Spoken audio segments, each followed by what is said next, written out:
కానీ నా కంటికెప్పటికీ నువ్వు బుట్టబొమ్మలాగే కనిపిస్తావను.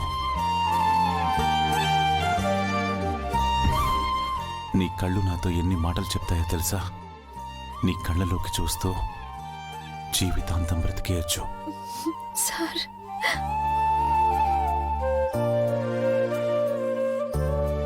ఇంకొకసారి అలా పిలువను. Arya sir, Arya sir, Arya sir. ఈ పిలుపు కోసం నేనెంత ఆరాటపడేవాణ్ణో తెలుసాను.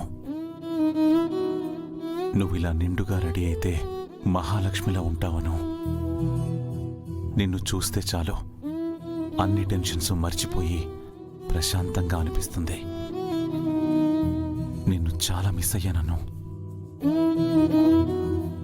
ఎంతలా అంటే అది మాటల్లో చెప్పలేను.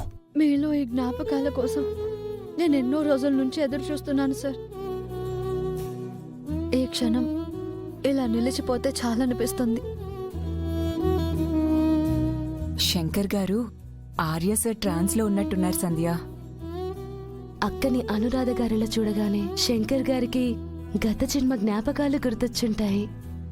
వీళ్ళిద్దరిని ఇలా చూస్తుంటే ఎంత బాగుందో కదా. మ్మ్.